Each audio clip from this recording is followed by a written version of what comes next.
moi, je vais poser une question donc, au sujet de mon côté un peu pratico-pratique. Est-ce qu'il y a des contre-indications dans l'utilisation des lunettes de réalité virtuelle, par exemple des pathologies psychiatriques ou personnes âgées ou autres? La personne qui a présenté ces lunettes Bliss l'a mis en application en psychiatrie, justement, avec des très bons retours, y compris en gériatrie.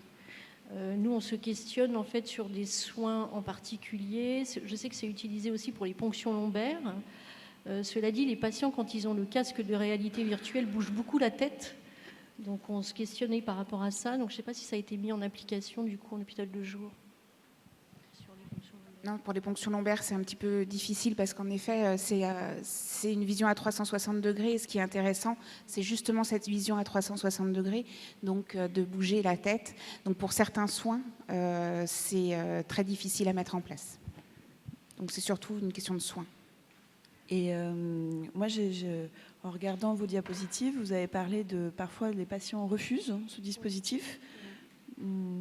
Quelle raison et comment vous faites La patiente qui a refusé n'aimait pas la 3D, ça lui provoquait des nausées et des vomissements.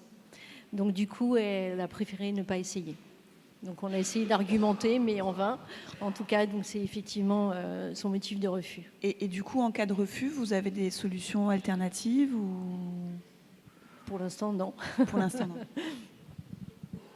Voilà, éthiquement, je voudrais juste rajouter une petite phrase par rapport à la question de la distraction et plutôt voir les choses en termes non pas de contre-indication, mais de précaution, et de se dire qu'avant de proposer de la distraction, il y a nécessairement à informer à un autre moment et à créer peut-être dans cette alliance les conditions d'appropriation d'une méthode de distraction.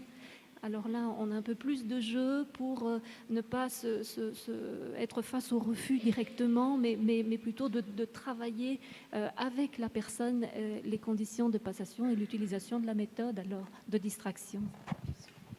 Oui, c'est sûr que ces outils technologiques ne nous soustraient pas à la relation humaine et qu'au contraire, cette relation humaine doit pouvoir les amener dans de bonnes conditions.